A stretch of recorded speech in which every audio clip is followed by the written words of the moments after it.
Get your ears wrapped around the Golden State Media Concepts Basketball Podcast. All the scoop you need to know, from college basketball to the NBA and even March Madness. News of your rising stars, topics on and off the hardwood. This is the Golden State Media Concepts Basketball Podcast.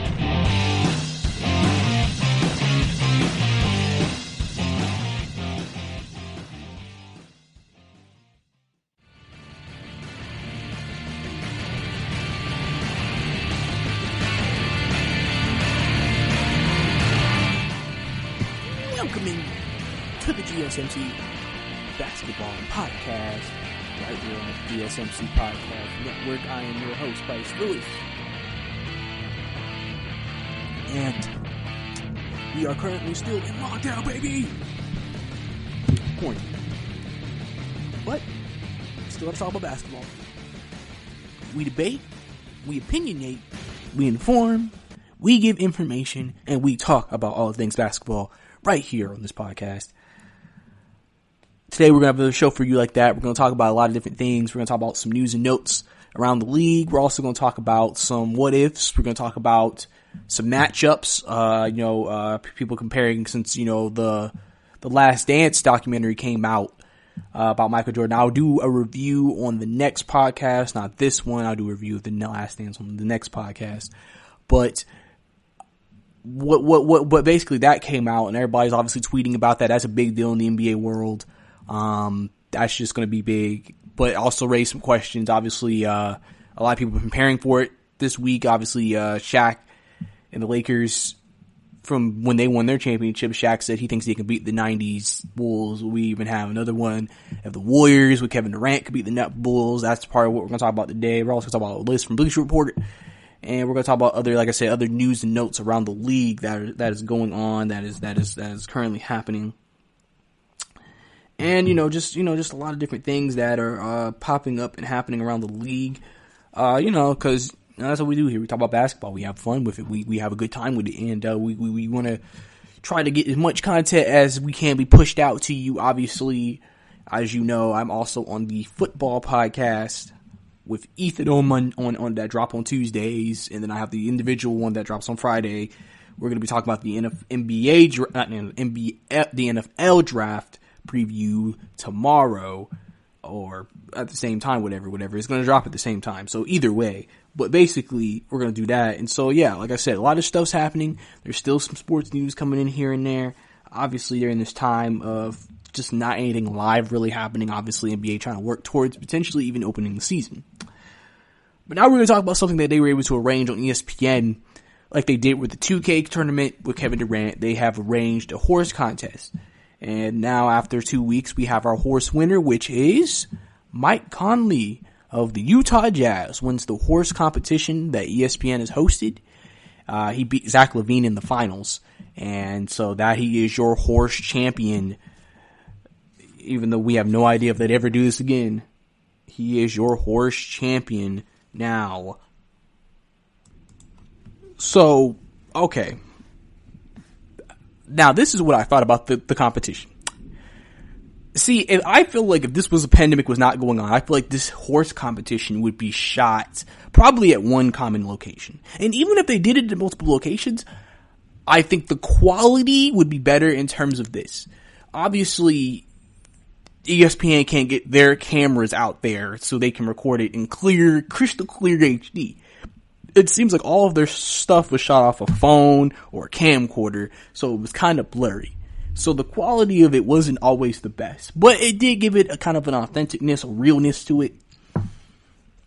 But it was just kind of like, okay, that's not the best. Obviously, you had the guy who's at his house from ESPN, the host, who was really, talking up the horse competition. He was there, trying to do his best to get people motivated to, do horse and, get involved with it. It's something that I think is interesting to me, seeing that, because I think, ESPN right now is just looking, like I said, for ideas to get content. They've luckily been able to do things here and there to get some content on there. It really just kind of depends. it's something that I think is going to be interesting moving forward, that they were able to do something like this. Like I said, I don't even know if they're even going to maybe even have something like this again.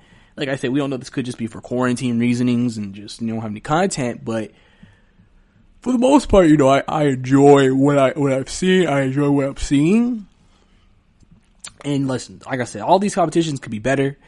But I guess you're doing the best with what you have during this time. And I guess we should still be appreciative that we even have content to watch that is fun. And I think that's just what they're trying to give, is to give people fun entertainment. It may not be the greatest quality, but we want to give you some content that you can, you know, sit back on your couch and watch. And I think that's what ESPN did with this horse contest at the end of the day. In other news,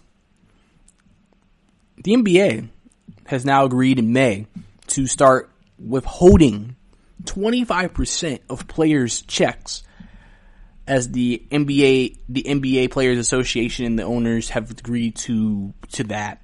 They'll start withholding 25% of players' checks. So obviously players are about to lose some money, which is expected, as again, a lot of businesses are having to make cuts. A lot of people are cutting salary because of this pandemic, and there's nothing going on for them to make it. So obviously that's a big issue. I mean, you're seeing it all over the landscape.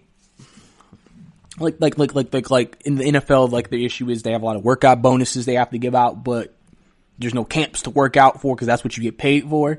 So you can't give out that money. There's a lot of money being withheld. Obviously, you know, NBA players, like I said, technically, since the playoffs are supposed to start this past weekend, you know, players are supposed to be getting paid for that too if you made the playoff pay.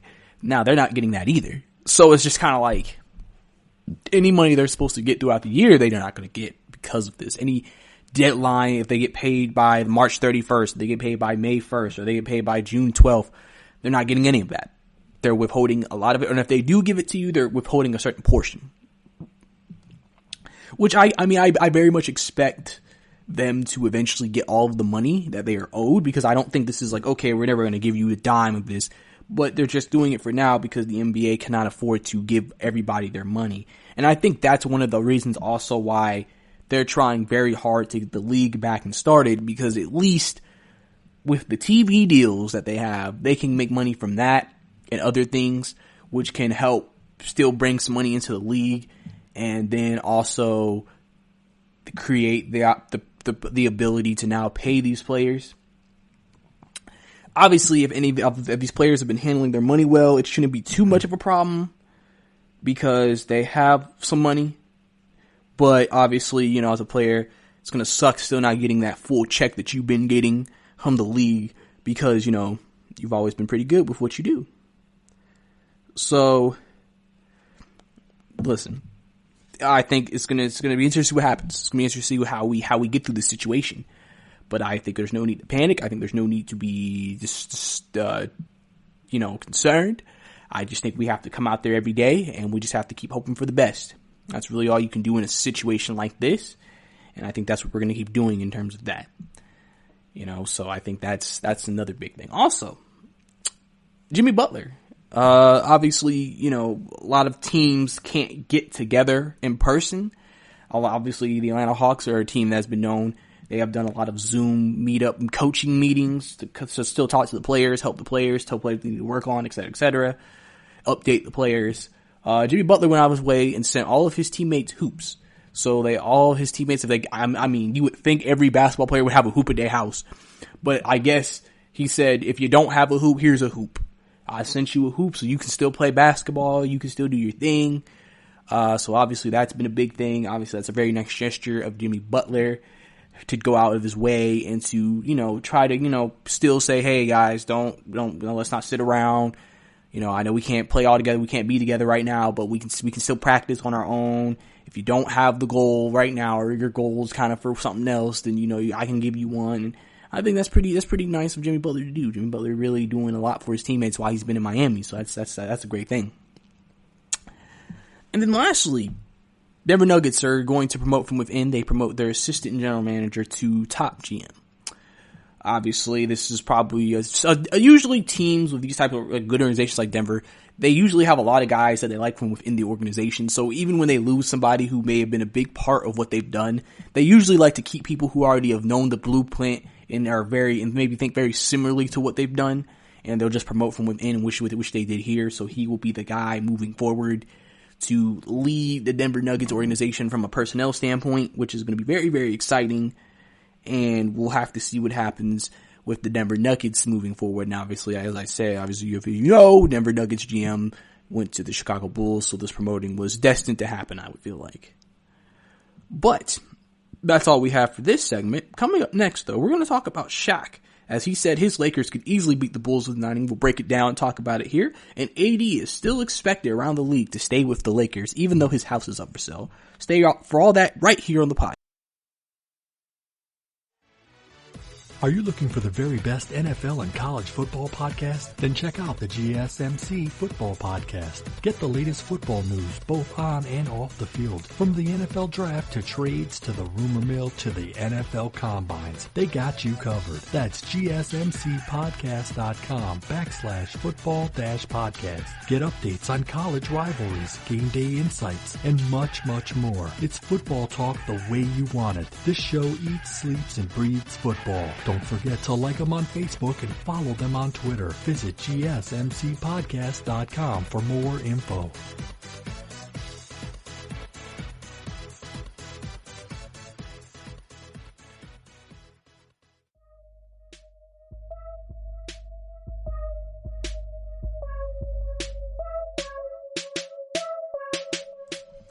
Welcome back to the GSMC Basketball Podcast.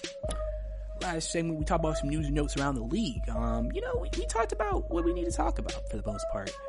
For that first segment, what I wanted to hit on, Mike Conley winning the horse competition on the ESPN. Obviously, I discussed some of my thoughts about how it could be better. Not too long, very brief, but I discussed my thoughts on that. Obviously, again, this is just content they're trying to give to the people to give us something to watch, but Mike Conley is your first horse champion on ESPN in this capacity during the quarantine. Also, we talked about Jimmy Butler sending his teammates buckets, hoops, to be able to still, I guess if you don't have a hoop, still practice, still play, obviously since teams can't be together right now. Also, the NBA has decided to withhold 25% of players' checks starting in May.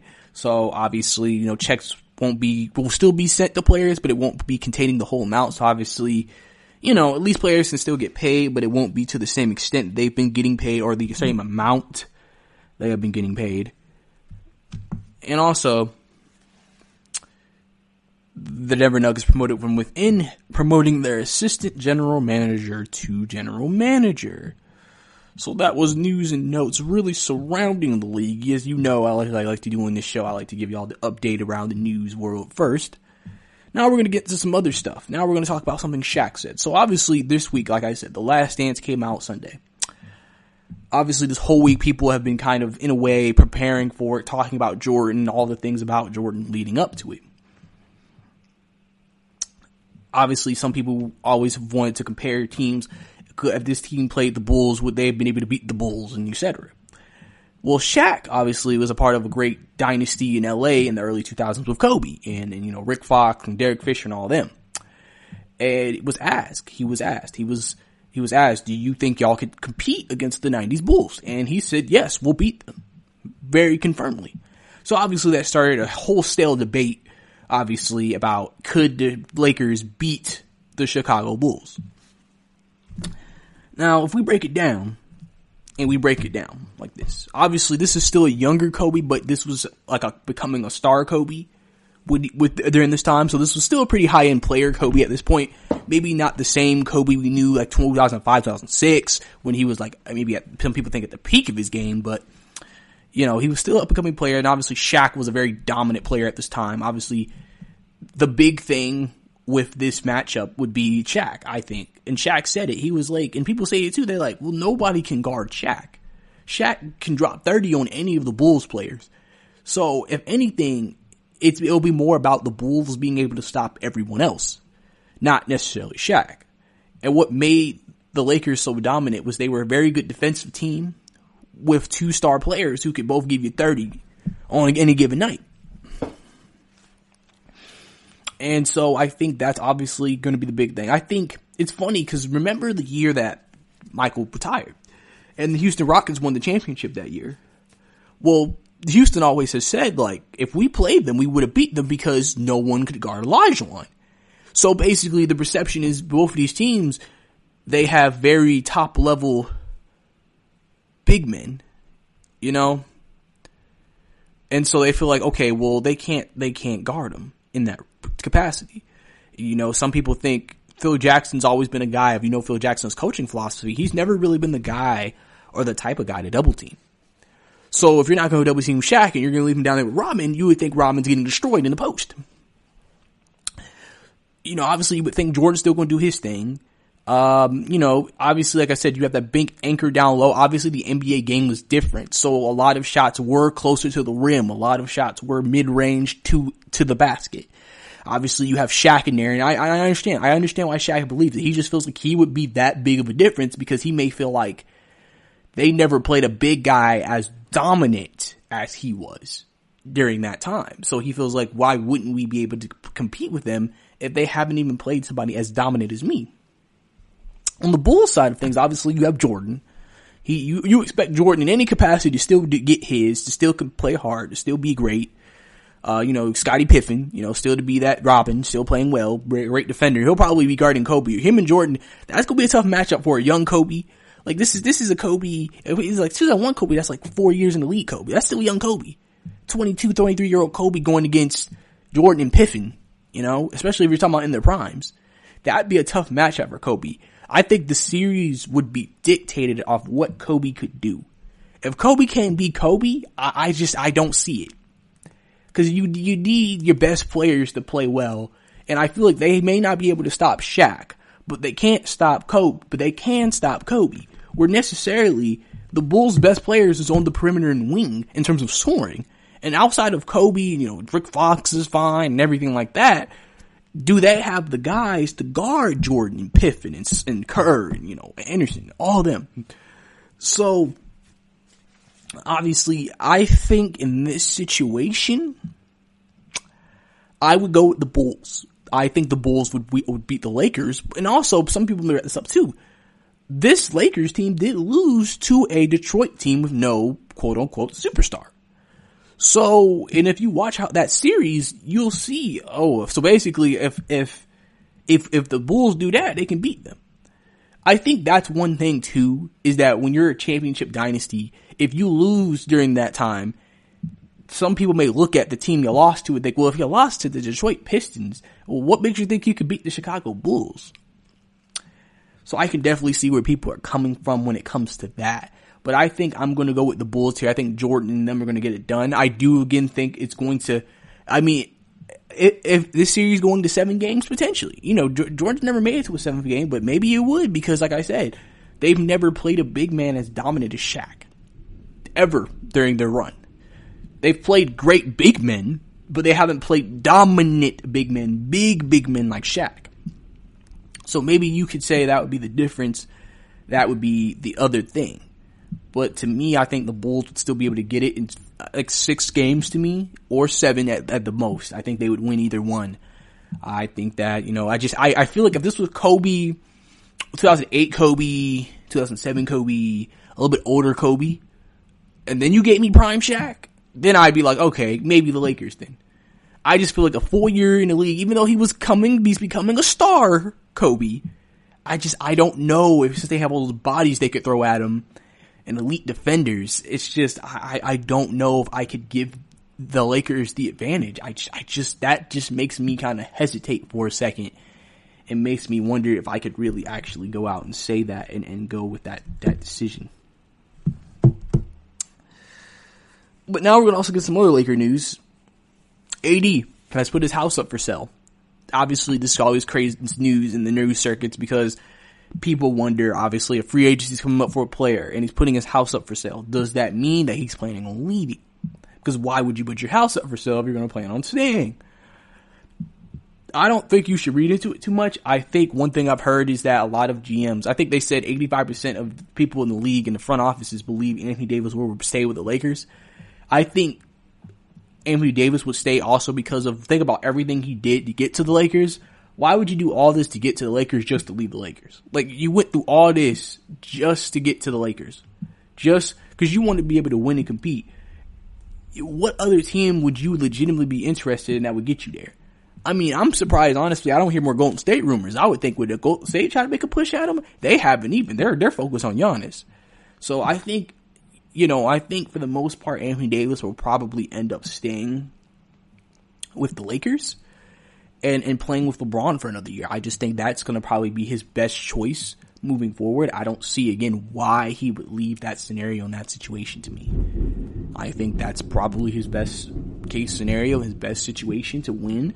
And for him to reach the goals that he may have created for himself for his career, moving forward, going into the future of, his career, just trying to figure out what's next for Anthony Davis. So I think that would probably be the best and right move for Anthony Davis to go ahead, stick with the Lakers, probably going to re him up a new house, and just go from there potentially. You never know. He could just be taking advantage of the fact that, interest in housing prices are going down during this pandemic. He's like, well, maybe I can get an even better house for even less than this house. So you never know what could be going through a lot of people's mind during this time. But, so I think, that's pretty much going to be that when it comes to that.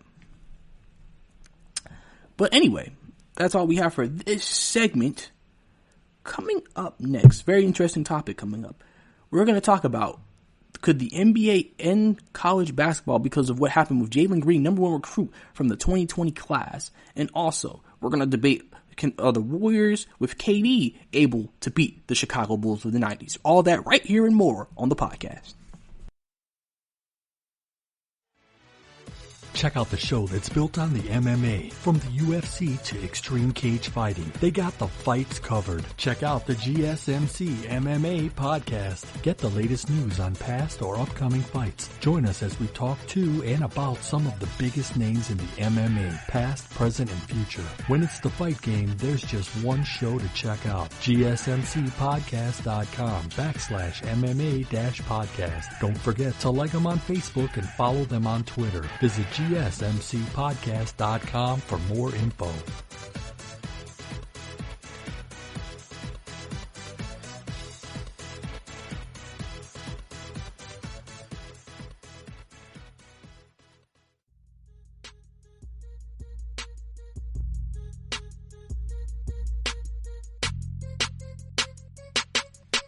Welcome back to the GSMC Basketball Podcast.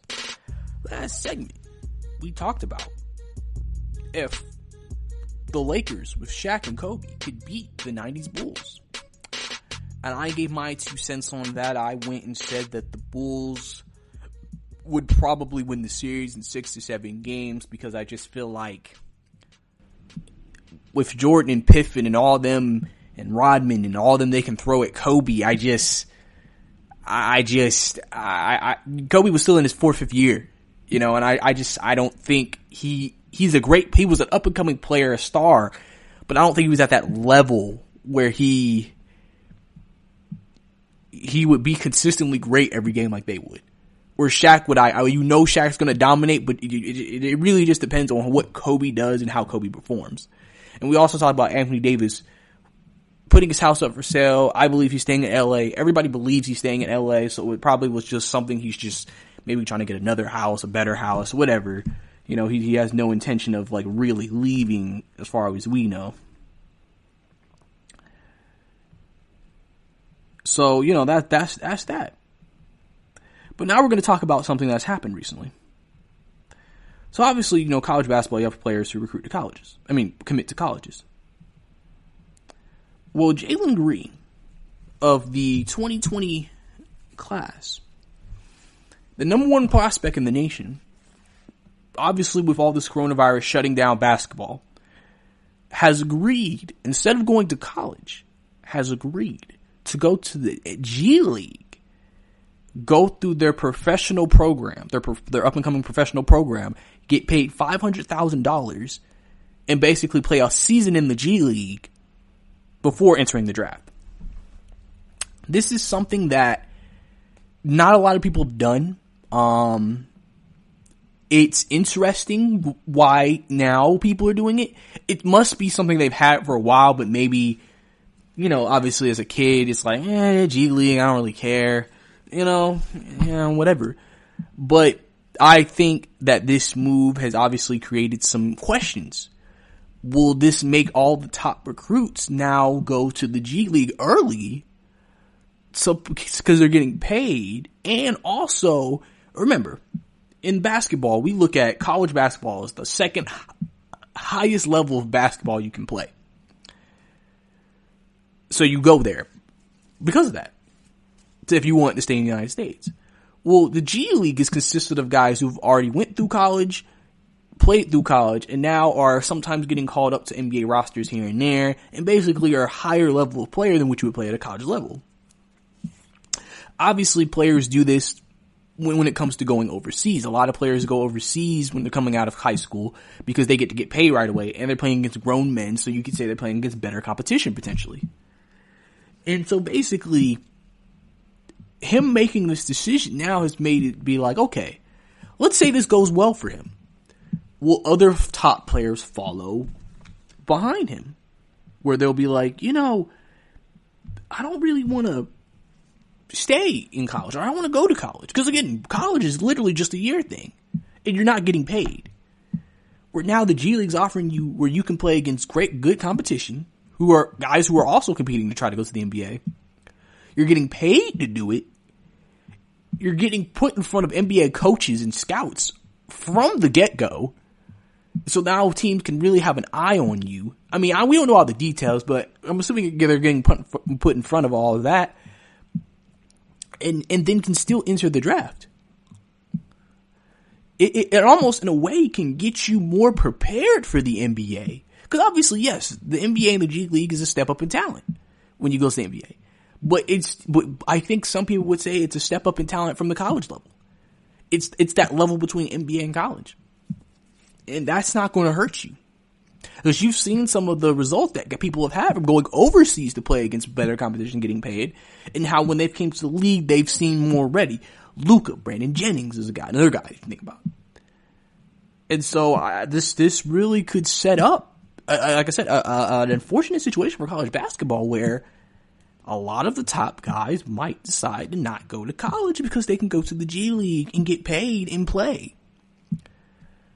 And I think this is why, again, since basketball is such a unique sport where you're already a top player coming out of a draft, when you leave high school, kind of makes you wonder, is college going to become more irrelevant? And also, this could put pressure on colleges to now pay college players to keep the top players coming to college. Because remember, the college sports and NCAA, it's a business. Ratings, revenue, all of that matters. If all the top players aren't going to college, big TV companies are going to put their money into the G League and say, we're going to put more into G League content to give these top players a platform to be on the national stage to play in front of these audiences. Because college basketball, well, yeah, it's Duke, but who does Duke have that we honestly care enough to see? Who are these top? Like, they literally can market their college. The only thing that doesn't need marketing into that degree is March Madness, because this is the most exciting time of the year. But during the regular season, college basketball, what makes people watch is players. You have to want to watch a player, or again, it's a college sport, so if you support that college basketball team, where, if the top players, like, imagine if Zion went to the G League and then they played G League teams on national television. That would put more eyes on the G League. Think about LeBron's son. He's a top recruit coming up, but he's also LeBron James' son. That's why they're having his high school games on ESPN, because he's a top guy. He's LeBron James' son. People are going to want to see LeBron James' son. So this could definitely put the NCAA in a very big situation where they're in this predicament of, okay, we want them to come here to keep marketing them, but we're not offering money like they are. We can only offer them free scholarship and the fact they can play in front of a college. But that's not enough for players nowadays. If I can make $500K and still play for a team and still not affect my draft status, why would I not pick that option? So I think that definitely puts them in a very weird position for NCAA, and I think they got to figure out what they're going to do moving forward to not allow this to happen. But we have to see if there actually will be a trickle-down effect. But having the number one prospect in the class go to the G League instead of college does set a precedent that college and the NCAA, in terms of college basketball, definitely needs to be worried about. But now we're going to get to a discussion. The Warriors with KD versus the Bulls. This has been something that some people have wondered. I think in a matchup like that, obviously the Bulls would have the advantage in the paint. Because obviously the Warriors are not a very big team, even though they have some athletic bigs in Draymond. I think it would come down to this and this alone, threes. If Golden State is on fire from three, I think they're winning the game. Because you have to think about the league again was at a different time where they played. They didn't shoot threes as much. And the three is worth more than the two. You know, Chicago can sit here and get in the paint and shoot mid-rangers and score. But if Curry and Clay and Kevin are draining threes, they're still scoring that one extra point than you. Unless you're completely shutting down Golden State in the paint and in the mid-range. Also, their offense is very wide range, which now again, they're running, everybody's running off screens, everybody's running off everything. They're probably going to do their small ball lineup of death, which is going to take Rodman out the paint. It's going to take everybody out the paint. Rodman obviously is athletic enough to guard out the paint, so it's not like, but who are you going to put on Draymond? You don't want your best defenders on him, for sure, but Draymond can also run the offense and find the open man. So I think the Warriors would beat them because they just have a more efficient way of scoring to me. Unless the Bulls suffocate the Warriors defensively, if they do that, they'll win. But if I don't think against such offensive firepower, they can suffocate them because I don't think the Bulls could stop them. I think a lot of people are going to say it depends on the rules that you're playing in. Like, is this their league rules or today's rules? But that's just what I think is what is pretty much the case when it comes to who I think is going to actually end up winning and who won't win.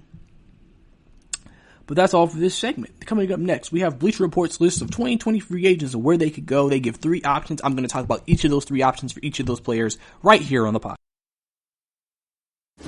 Check out the show built around the women of MMA. From the UFC to the extreme cage fighting, we got the fights covered. Listen. It's the Golden State Media Concepts Women's MMA Podcast. The latest news of upcoming fights, discussions of previous matches. Join us as we talk to and about the biggest names in women's mixed martial arts, past, present, and future.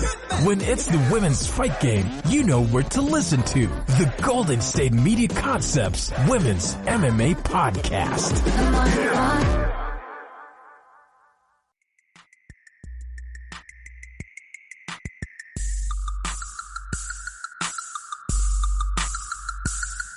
Welcome back to the GSMC Basketball Podcast right here on the GSMC Podcast Network.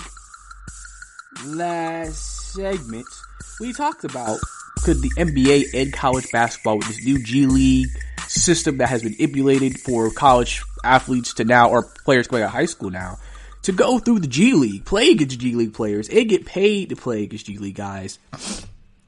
You know, that's going to be obviously a big thing. I think that's going to be a very thing that we have to keep a watch out for, as that can maybe end some things. We also talk about KD, the Warriors with KD or the Bulls. I said something that may be very controversial with a lot of older basketball fans, that I think the Golden State Warriors would win, because I just feel like if Golden State's on it from 3, Chicago's not a 3-point shooting team. Even though they could shoot threes, they're not a 3-point shooting team. And unless they're able to lock down Golden State every game in a 7-game series, I mean, I'm not saying they can't score, but it's just like, you know, they can throw multiple bodies at Jordan. They can throw multiple bodies at, Pippen. They can throw multiple bodies at everybody. KD could guard Jordan. I'm not saying he's going to stop Jordan. I mean, I don't think nobody going to stop Jordan. Mr. Segway, you think Jordan stopping KD? You know, it's kind of like that. But I think it would that way. But now we're going to get to the Bleacher Report list. We're going to get into the Bleacher Report list now of 6 free agents they have listed on here. The 3 teams that they have connected with these people. And we're going to discuss what I think about the options that have been given to these 6 players. So the first guy on this list is Fred VanVleet, one of my favorite point guards in the NBA. A guy who comes off the bench, but I think, in my opinion, is better than Kyle Lowry. But I get it. You know, he plays better in the off-the-bench role. Some people just play better in that role. Like, Lou Williams is probably better than most guards in this league, but it comes off the bench every team he's on. I mean, that's just kind of how that goes. Their plan A is the Toronto Raptors. Obviously, it would make sense because, you know, Toronto's giving him his success. Toronto's giving him his superstar. The only thing about it is, you know, how much are they willing to pay VanVleet? How much can they give him? Those are like the real questions here, because it's not like they can pay VanVleet top max money that to not be their starting point guard. Even though you could maybe say Kyle Lowry's out the door, but he's gonna demand a lot of money, and I don't know if Toronto was necessarily willing to sit here and just give it up to VanVleet right off the bat. But having him there, you know, will actually help them for championship contention. And obviously, I think VanVleet knows this is one of the teams that will give them one of the best chances to win. You got the New York Knicks also on this list. Obviously, the Knicks have a lot of cap space, so they could give this man, I mean, they may feel like they could overpay this man, but he could help. He could work with Barrett and Randall if he wanted to. And, you know, he would be the starting point guard. He'd be the guy. So this would be a chance for him to be the guy. And so that would be something that would be very good, you know, for him if he wanted to further his career, maybe get more, you know, attention as a point guard in this game, as a top guy, and maybe be a part of the New York Knicks rebuilding to them to be a good franchise once again. Last team on this list is the Detroit Pistons. Obviously, Detroit can't offer as much in terms of near future competitive as long as Blake Griffin's knee persists, but they do have some young talent, so it would be an option that he should also definitely look into. Obviously, a lot of point guard positions in the league aren't as open, so these are the teams right now that you know, okay, point guard position is open. He could join them and then become a very big part of what they do and what the organization wants to be moving forward. Next player is Danilo Gallinari. Plan A for Danilo Gallinari is the Miami Heat. Obviously, the Miami Heat wanted Danilo Gallinari this year in the trade before the trade deadline. They just couldn't get a deal together. So now that he's going to be a free agent, they could talk again. So if Gallinari goes to the Heat, I think that just adds a stretch 4 that they could add to their lineup. It makes this team even deeper, and it just adds another guy who could make, you know, plays. I mean, they could use more shot creation in Miami, and I think, you know, Gallinari maybe not be the most elite player in that department, but he could definitely, you know, since he's a more athletic 4-3 guy, he could definitely be a matchup problem against smaller wings or slower bigs. So I think that's going to be important, obviously, and as we know, Gallinari is a 3-point specialist. So obviously that would be something that would be in benefit of the Miami Heat when it comes to that, if they wanted to pick up Danilo Gallinari. Obviously, plan B would be Oklahoma City. And, you know, Gallinari has found a good home with the Oklahoma City Thunder. And, you know, maybe he should stay.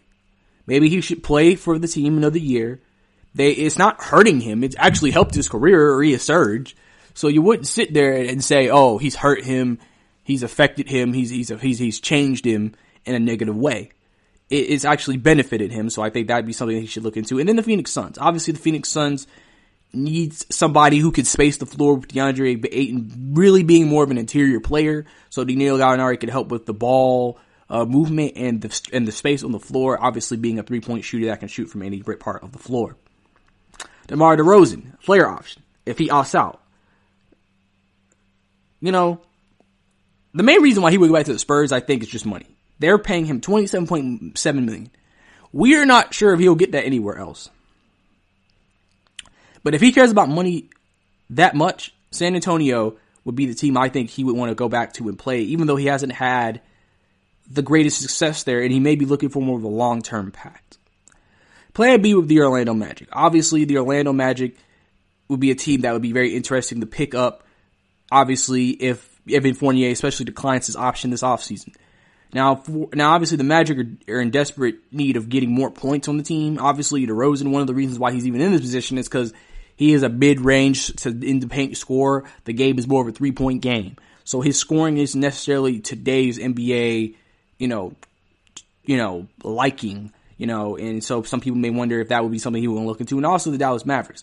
Obviously, this would just add to the offensive scoring they have, but this also depends if Tim Hardaway declines his $19 million player option. But we'll have to see if he can work with Luka. I don't know. Maybe Rick Carlisle could work a way for it to work, but we'll have to see what happens, especially with also Kristaps Porzingis also needing his touches as big of a player he can be. Number 3, Gordon Hayward, playing A, Boston Celtics. He's had a good year this year. And, Boston, remember his first, season was cut short. Second year had to work his way back. Third year, he's played well. There's really no reason why he could leave. Cause remember, he's getting paid $34.2 million if he stays. He has the money. He's going to be a competitive team. He can still be a good player. I mean, to me, I feel like this would be his best fit, but I can understand him if he wanted to go somewhere else. Another team that could look at him is also Dallas. If Tim Hardaway Jr. decides to go out of the way and leave, he could be someone who could replace him. And I think he could replace him and not even, they wouldn't lose the spark on the offensive end. And then lastly, the Miami Heat. That's more, I think, if Danilo Gallinari is not around. Danilo Gallinari ends up leaving, I think they would definitely look into picking up Gordon Hayward to help with the versatility on the wing, and because he can play the 2 in 3 position. Number 2, Brandon Ingram. Obviously, he's a restricted free agent, so obviously they can match any offer. Obviously, top pick on this, New Orleans Pelicans. You had your breakout year with the Pelicans. No reason for you to leave necessarily. You're not in any rush to leave. There's no press for you to leave. You're good, even though Zion's going to be the guy who everybody's going to market everything around. You are basically still the best player overall on the team in terms of production right now. Zion might surpass you eventually, but you made your All-Star debut because of this too. And with the team they have surrounded around you, this might be able to keep you in a flourishing way. Or the Atlanta Hawks are a team that has been interesting. Could they try to maybe put another star around Trae Young? Obviously, if you bring in Brandon Ingram, bringing in 25 points a game, that could be well, especially if they do decide to let go of John Collins. You got somebody who can replace the scoring there and maybe a better defender, and that could maybe work if the Atlanta Hawks want to go out and shove money out for that, and then maybe looking at that for Clint Capella, because a good duo. And lastly, the Charlotte Hornets. Obviously, the Hornets have some young talent. Adding Ingram would help add another piece to that unit with Michael Jordan's team and get them in the best position to be successful moving forward. And then the last player on this list is Anthony Davis. Obviously, the Lakers, listen, he's playing with LeBron James, best chance to win a championship, playing in LA, gets paid the max. No reason for him to leave, really. There's really no reason. There's no reason for him to leave. He's going for that supermax, and it's understandable. Now, if he somehow decided not to leave, Miami Heat would probably be the other team that could be in his taste, in the Chicago Bulls. Obviously, people connect the Bulls to him just because of his hometown ties, but I think everybody pretty much knows he will be staying with the LA Lakers unless something foreseen happens that causes a rift within him in the team or the front office that makes him want to leave. But that was the list that Bleacher Report compiled, and my thoughts on that list. But coming up next, we're going to talk about Ty Lue eyeing the Nets job and potentially reuniting with Nets point guard Kyrie Irving, and what to make of Kevin Knox. The new general manager of the Knicks does not know what to think of this player. We're going to talk about all that and more right here on the podcast. Tired of searching the vast jungle of podcasts? Now listen close and hear this out. There's a podcast network that covers just about everything that you've been searching. Hey! The Golden State Media Concepts Podcast Network is here. Nothing less than a podcast bliss with endless hours of podcast coverage. From news, sports, music, fashion, cooking, entertainment, fantasy, football, and so much more. So stop lurking around and go straight out to the Golden State Media Concepts Podcast Network. Guaranteed to fill that podcast itch. Whatever it may be. Visit us at www.gsmcpodcast.com. Follow us on Facebook and Twitter, and download us on iTunes, SoundCloud, and Google Play.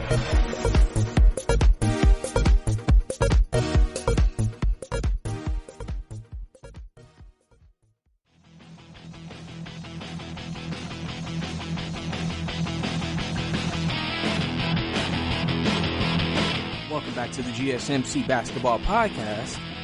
Last segment, we broke down Bleacher Report's list of the 6 free agents and the 3 options they have connected to 6 different players. I discussed my thoughts on every player in the teams connected to them. Obviously, because, again, if they happen to cancel the season, that means we're going to be going right into the offseason, which means free agency will come. And obviously, since we don't know, we still have to kind of project, okay, well, if the season does end and the free agency does start and, offseason starts, well, where are these players going? Who's staying where? Who's going where? I mean, you gotta think about it. This is a weird time for free agents because they don't know, okay, when do I make this decision? They're just sitting at home, probably not even thinking about it, but it's just kind of dang. I really can't even know when to actually start grilling it because I don't want to start thinking 5 months ahead of free agency potentially. Because I think obviously the season's going to come back. I want to focus on that. I don't want to sit here and say, yeah, I'm going to leave the team before the season's over. And then when we start the season back, it's I got to keep playing. So obviously we'll have to see what happens with that. But we also have some news from the coaching ranks. Ty Lue, former Cleveland Cavalier head coach and person of the 2016 championship team in Cleveland, is interested in becoming the head coach of the Brooklyn Nets and reuniting with point guard Kyrie Irving, where Kyrie and Ty Lue had a good relationship in Cleveland. He was one of the guys that was connected to the Brooklyn job after they fired Kenny Atkinson or mutually agreed to part ways. Kyrie Irving is a fan of Ty Lue, and Ty Lue is a guy that some people thought would have become the Lakers head coach because of LeBron. But instead, he was brought in to become an assistant coach. And so basically, if we look at the team, it would be a smart move. I think Kyrie and Kevin Durant are best friends, so I think Kevin would trust Kyrie's move if they brought in Ty Lue. And if they bring in Ty Lue, I think it'll work. I think, the thing about Ty Lue that he has is he's played with big superstars and big personalities. He's played with a Kevin Durant type player in LeBron James, who we consider one of the biggest divas and drama queens in some NBA circles. And then he's played with Kyrie Irving. He knows how to make Kyrie happy. He knows how to work with these superstar players. And then I think he knows how to make everybody else work together too. I think that's something that I think happened. Because remember, people feel like in Cleveland, he didn't get his fair shot after LeBron left. Literally, the team was not that talented. I think they started 5-11 and they fired him. And people were like, dang, you fired him so quickly after getting you to the finals last year. Because remember, Ty Lue was more of a LeBron, I want him to be the coach, than Dan Gilbert himself wanted him to be the coach. He just did it because LeBron wanted it and he wanted a championship. So obviously when LeBron left, it makes sense why they were ready to just say, okay, he sucks, but let's get him out of here. When we know Ty Lue is a very respected coach in this league. Obviously Brooklyn's trying to find that right head coach, combination with their players. Because obviously when you have superstars, it's very important to have a coach that the superstars respect.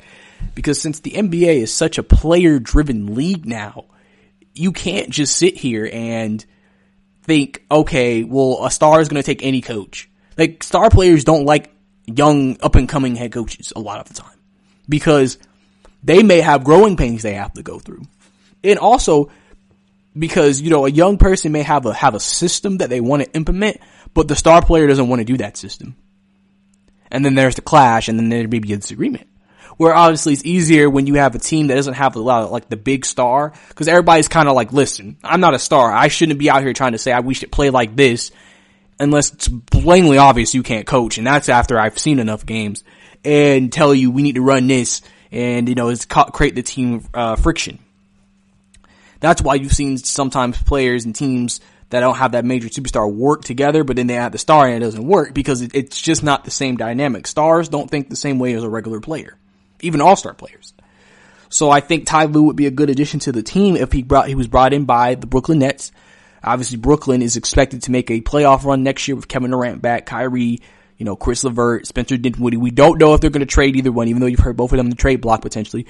But if they keep the system there with Joe Harris and some other guys, DeAndre Jordan, Chris, and Jared Allen, everybody like that, Brooklyn is a team that's going to be projected to be up there in the top of the Eastern Conference next year, competing for an NBA championship. And so, and being the New York team that people can now go watch and support and oh yes, we love these guys and they're competing at a high level. Cause remember the Nets haven't been to the finals since the New Jersey Nets. And Jason Kidd and Richard Jefferson and Vince Carter, that big three. So, obviously things have changed. obviously things have maneuvered and everything like that. So obviously that's going to be big to see what happens coming out of Brooklyn if they do end up picking him up. Don't be surprised if you hear more rumblings about maybe more of who KD wants to. It's like you have 2 star players. Obviously KD's the prize star player, but we'll see. I'm sure Kyrie and KD will discuss it with each other and they'll try to figure out, okay, what do we want here? What do we prefer? What do we like? And they're going to try to see, okay, well, they're going to go to the Nets brass, Sean Marks, and be like, hey, this is the guy we like. Or the Nets are going to come to them and say, hey, this is what we want to do. This is who we want to go with. Do we have a sign off from both of you that you're okay with this? Ty Lue, Kyrie signed it off. Now it's just KD. Can Kyrie get KD to agree to that and everything will be all right? And also with the front office, speaking of front offices, the Knicks, obviously the other New York team. Now, a player that's very interesting on the Knicks right now is Kevin Knox. When Kevin Knox came into the league, he had a pretty good rookie year. He was a guy that some people looked at, oh, he has potential to maybe be like a star guy. Not superstar, but like a good player. And then his second year, he's kind of just been, So, and people are starting to question, okay, maybe he might not even be in the league in 3 years. 5 years. 3 to 5 years. So now there's this question of what is Kevin Knox? How good can he be? How talented can he be? Is he really someone that teams can really like, or the Knicks could really wrap themselves around and say, you are a part of our core that's going to get us to be good? And Leon Rose has been reported to not be sure what to think of him. Obviously, I'm sure he's looking at this roster and thinking, okay, this is our core. Because every team with these young teams, there's always the core pieces. Mitchell Robinson is obviously a part of that core piece. RJ Barrett is another core piece. Alfonso is also another core piece. But he doesn't know if Kevin Knox is a core piece or not. Is he a guy that they think can come around and we can keep him on this team and he can contribute and help us win in the future? Or is he a guy that kind of just like, okay, well, when your contract's up, we probably don't care too much to sign you back. Obviously, these are decisions that he has to make now being the new head of the New York Knicks because he has to do what he can to get this team back in its winning ways, back on the right track, and get them back to winning basketball games. Kevin Knox, like I said, first year he shined. Second year, he just hasn't impressed at all. Lost minutes, losing the rotation, everything. So I think it's something that is going to be questioned. It's going to be people are going to wonder. Some people are just going to be like, okay, so what's going on here? What is the thought process here? What are we really trying to do here? I think that's going to be the big thing that, they're going to be trying to figure out in Knicks land. I mean, listen, they have a lot of decisions to make on a lot of players moving forward. Like I said, you have a nice core. RJ Barrett is a guy who probably can be an all-star player. I mean, he could take a jump next year, and play even better. We don't know what's going to happen. Obviously, point guard, I think, is probably one of their biggest needs of position right now. So that's why, obviously, they had connected a guy like Fred VanVleet to the Knicks. I don't know if they're willing to give out a lot of money for a point guard like Fred VanVleet. It just feels like every move the Knicks make is just like, I mean, they have money. They're going to overpay for guys who are good but not great. And then we're going to still end up being mediocre.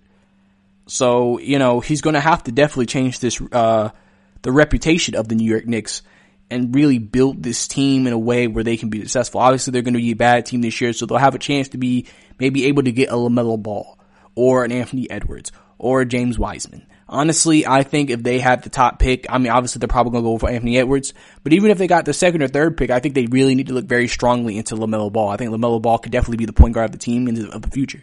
I mean, imagine a Ball, a part of the Big Baller brand in New York. LeVar would have a big party about that, being in such a big city. But, I think he could be a guy the Knicks need to seriously look at if they can't get Anthony Edwards in this year's NBA draft. Because I would think that would be the pick if they cannot get him. Because they're looking for a guy who can make an immediate impact and change the fortunes of this franchise and build their team and add core pieces to this team. And then maybe in 2021, potentially be able to maybe try to get into the Giannis sweepstakes and maybe say, hey, Giannis, we had a better year. We have young talent. Come here. We can win a championship. You're in a big market, big star, big money, everything. So we'll have to see what he thinks of that coming up next. But in our next segment after this in our next segment, we're going to talk about Andre Drummond picking up his options, potentially staying with Cleveland, Spencer Dinwiddie going to play for his native country of Nigeria, and other news in basketball right here on the podcast. Are you looking to get your college football fixed? Looking to get the latest news on your favorite school's team? The GSMC College Football Podcast is your ticket to all things college football. Join us as we talk college football from the national championship, the college rivalries, the bowl game, to the Heisman Trophy. To which conference is the best? We've got you covered for the Big Ten, SEC, Big 12, the Pac-12, ACC, and everything in between. Download the GSMC College Football Podcast on iTunes, Stitcher, SoundCloud, Google Play, or anywhere you find podcasts. Just type GSMC in the search bar.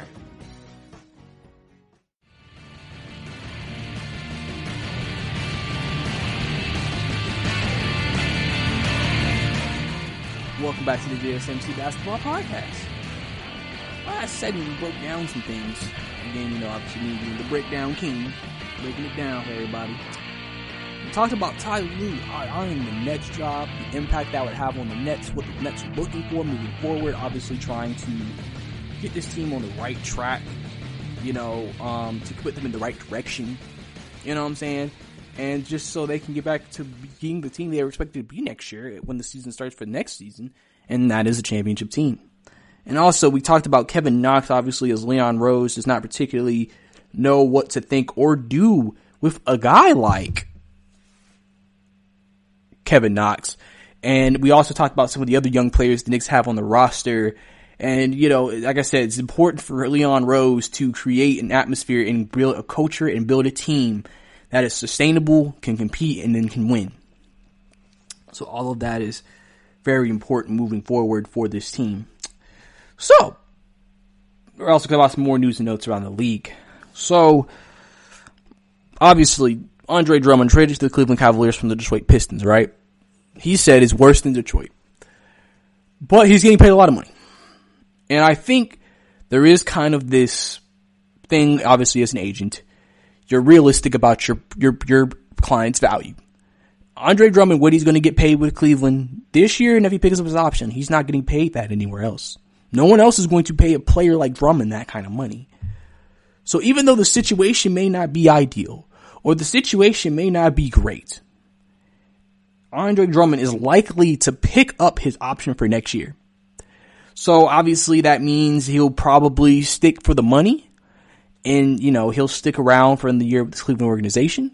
I don't think he has any long-term plans of staying there, but I just think this is right now a money thing before he decides to then, after this next coming season, maybe go ahead and try to look maybe more for a competitive team potentially. Because Andre Drummond is the prototypical old traditional NBA center. He is not the new age NBA center who can stretch the floor off pick and rolls and hit threes. He is not that guy. He is I get you a double-double a game, rebounder. I can do all the other stuff like that. I could get you 20 I can get you 18, 19 a game with my post game. And that's a lot of what I'm getting right there. So, moving forward, it'll be interesting to see what happens with Andre Drummond. We'll see what he ends up carving out a niche in this league and what he ends up doing. So we'll have to see what actually happens when it comes to Andre Drummond moving forward. Another news, Spencer Dinwiddie, since he was not selected to play for Team USA, will play for his native country of Nigeria. And he has already submitted an application to try to play for their national team. So that's another NBA talent that will be going over to their native land. Because remember, there's a lot of guys here who have that dual citizenship, can play in different, obviously Giannis could play on the U.S. team, but he's going to play for Greece. That's always going to be the team he plays for. He's one of the guys that, always makes them an interesting watch because, Greece, you don't really think of them having any talent. And then they bring in Giannis. May not be enough to win it, but he has the ability to play great ball. So I think that's something that you also got to look into. You got to look at, and you just got to sit there and see what happens moving forward with that group and that group of people who's around that entire situation. So, we'll have to see what really happens, there. One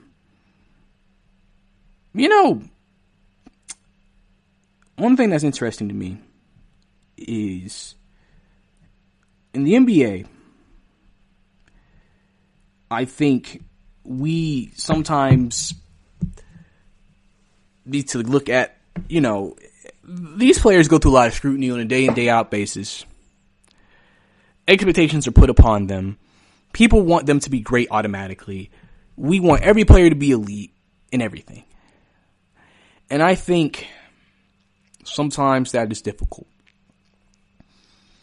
That's why I feel like you have players who usually don't have the same expectations to be great coming out of college or coming out of wherever they're coming. And they're always better than expected because there's no expectations. All they got to do is just be relevant. All they got to do is just be able to play. All they got to do is be able to stay in the league, and the expectations have been exceeded. Where, and when you're a guy who has a lot of expectations, and superstar expectations are big star expectations, even if you make the league and you're able to stay in it for 12, 13 years and play a good career, just if you were never that star, people are going to look at you as a disappointment. People are going to look at you as a he never reached his potential. And that, like I said, that creates a lot of pressure on these players.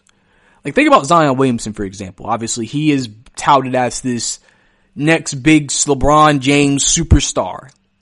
And that's a lot of expectations. That basically means he has to be some all-time great from this generation, from this next decade at least, to reach that kind of expectation. But what if Zion is an all-star player who maybe makes 5-6 all-star teams, but never is going to be considered, or never was really a top 3 player in the game, or ever considered a superstar, quote unquote? How would we view him in his career? We would view him with a little bit more disappointment because, I thought he could have been even better, but it wasn't like his career was bad. You see what I'm saying? Where if a guy who was expected maybe to be in the league in 3 years then out, and let's say he's always just been a main bench contributor on every team he's been, it's just like, well, he's just the expectations. That's why I think when you notice in drafts, they always think, oh, he could be a good rotation player. Because you always hope anybody could be a good rotation player. Can you give us, for the minutes, what we ask you to do for us, can you give it to us? That's why you have different positions and different assignments assigned to every player. One player you may say, we need you to get us at least 5 rebounds a game. Yeah, if you give us points, that's a bonus. We just need you to be out there for the 5-6 minutes we play you and get boards. Now, think about that. And then you have some guys who just give us 2 or 3 threes a game. And if they can do that consistently throughout their entire career, if that's the expectation on every team throughout their entire career, they'll be looked at as successful. I just think I understand if a guy has expectations, but it shouldn't be he has to be this or he's a disappointment. A disappointment is Anthony Bennett, a guy who people thought could be a star and then he's out the league. That's disappointment. That's a disappointment. You know what I'm saying? That's a disappointment. Not a guy who was the number 1 overall draft pick, but stayed in the league for 12 years, but never was a superstar. You can't sit here and say he's a disappointment. Listen, you can sit here and say maybe he didn't reach the potential you thought he would have reached, but you can't sit here and say he was a disappointment. Because, it's hard to play in this league. Sometimes, players, they've gotten through all the levels of their playing career with just talent. Where in the NBA, you gotta really know your craft and be good at a craft to be able to make it. And so they never really were great at a craft, necessarily. That's why sometimes you have these players who come to the league, they don't have a jump shot. Remember, their whole life, they were able to get through everything without having a jump shot because they were so good at doing everything else.